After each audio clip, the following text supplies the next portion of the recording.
encantaríame que me acompañarades nun pequeno viaxe, nun repaso polos peixes e mariscos que aquí en Galicia van a estar de temporada agora no verán, e ademais daqueles que non están en veda e que podedes atopar en Gadis.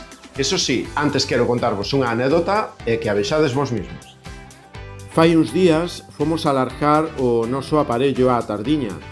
A verdade é que vaiamos para norte ou vaiamos para sur, Galicia ten unhas postas de sol e unhas vistas impresionantes. Cando chegamos á zona onde queríamos largar, vimos algo raro na superficie da agua. Había un mascato novo enganchado accidentalmente nun palangre. Dounos moita peniña. Sabe Dios todos os viaxes que fixeron os seus pais para darlle de comer mentras aínda estaba no nido. E agora que se tuvo que buscar a vida por sí mismo, pois pasoulle esta desgracia. Hai que quitalo con coidado porque che poden peteirar e facerche moito daño. Pero soltámolo e foise todo contento. A temporada de verán é unha temporada ideal para pescar e para coller peixe, porque no inverno os temporales e o mal tempo impídennos traballar en moitas zonas da costa, sobre todo en aquelas que teñen pouca profundidade. En cambio no verán podemos coller un amplio surtido de peixes e mariscos. Hoxe en día o que máis marca as temporadas dos peixes son as vedas, así que cando respetamos as vedas estamos contribuindo á sostibilidade dos océanos, pero tamén a que teñamos máis abundancia de peixe e marisco.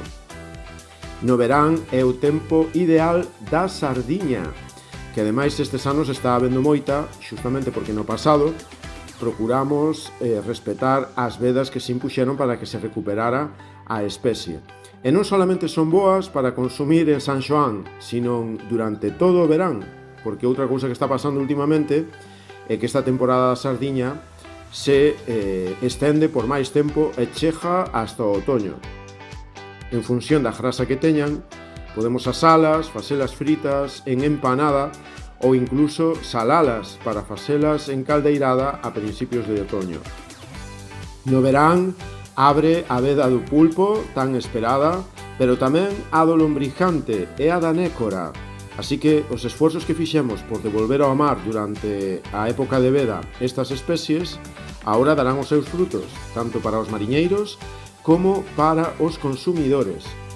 Unha amplia variedade de peixes dos fondos de area, como lenguados, asadías e tamén rodaballos estarán esperando por nós, pero tamén os propios dos fondos de pedra, como os salmonetes, as xulias, ou mellor hasta cae algún San Martiño, e por supuesto as rebalisas e tamén os sarjos. Que rico un bo sarjo á plancha acompañado dunha desas lechugiñas que cultivamos na casa. Feliz San Xoán a todos e feliz verán tamén aos que sodes daqui e aos que nos visitades. Espero que disfrutedes moitísimo e nada xa nos vemos para conocer os peixes de temporada de outono. Chao, chao!